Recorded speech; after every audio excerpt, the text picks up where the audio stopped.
Na madalas yung kay Xena, sarap nilang kasama. Walang payabangan, walang sikat, walang pasaway. Ganun pa rin siya. Hindi siya nagbago, humble siya, tumutulong sa mga tao. Ayaw niyang merong magkaroon ng sama ng loob. He's a good man.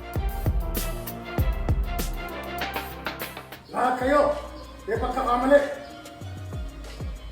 Hindi ko akalain na kakaroon ako ng isang pamilyang mabaho, bulok, may galit sa bawat isa't isa. Unang-una, yung first day namin na it's a big scene na nandun lahat, kompleto. Nandun si Coco na maganda eksena. Plus yung mga eksena namin dito with my co-stars, sina Albert, sina Angel, sina Jake, Franca, na nag-uusap-usap kami na, huwag natin bibitiwan ang eksena. Bigay natin, pagandahin natin. Kung ano yung expect ng mga nanonood, yun ang ibigay natin. Don't you ever question my decision. Ano tingin mo? Mananalo ka? Mas matulog ang pangalan ni Miguelito kesa sa'yo.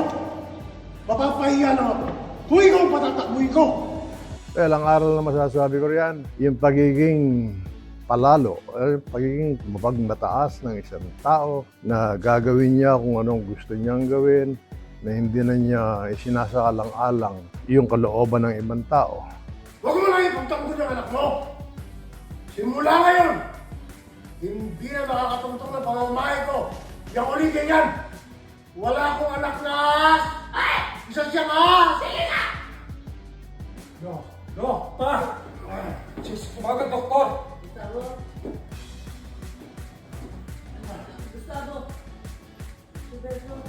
Gustavo! Ano? Eh! Okay, kitali mo tayo sa ano? Nagpapasalamat ako, masaya ako nagtrabaho. We are happy, we are one family. Na nakita ko, well, they respect me. Nagpapasalamat ako. Sige. Malay mo na. Napasakali. Nakahimik ka na rin. Maraming salamat, Coco. Happy ako na naging party ako ng Batang Quiapo. So I'm so happy about it. Mga co-workers ko, my co-stars, na madalas yung kay Xena, sarap nilang kasama. Walang payabangan, walang sikat, walang pasaway. Bago kami mag-take, nag-uusapan namin, even our director, nag-uusap kami, pwede ba ito, direct? Pag sinabi niya, okay, that's good. That's good. But huwag mong pakikinaman yung trabaho ng director. Dahil kasi, hindi naman sila ilalagay dyan kung hindi niya alam ang ginagawa niya. So, nag-ano kami, suggestions, kung anong maganda. Basta ang aim namin, pagandahin namin ang Batang Quiapo, ibigay namin kung ano in-expect sa amin ng manonood. Hindi lang isang gabi ang paghahanda sa eleksyon. May panahon, pera, koleksyon. Yan ang pinaghahandaan. Nakita mo na?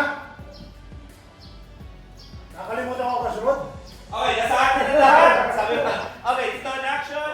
Matagal ko na rin kilala si Direk Coco Martin.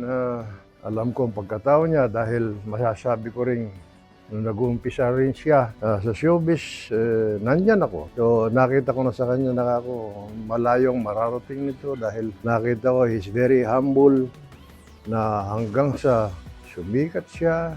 Ganun pa rin siya. Hindi siya nagbago, humble siya, tumutulong sa mga tao. Ayaw niyang merong magkaroon ng sama ng loob. He's a good man, more progress. Nagagawa pa siya ng mas marami pa para masiyahan ng mga manonood sa kanya. Yung mga sumusubaybay, maraming salamat po sa inyo, sa inyong walang sawang pagtangkilik. At coming from me, talaga pong bawat eksena, binibigay namin kung anong the best. Deep in my heart, mahal ko kayo. Dante Rivero, maraming salamat po sa inyong pagtangkilik sa amin. Enjoy kami. Sana nag-enjoy din kayo. Lord, salamat po kami sa inyo. We are so happy. Sana lahat ng tao'y mapayapa sa buhay. Kauwi ng kanilang pamilya nang walang anumang sakuna, aberya. Again, thank you so much. Thank you.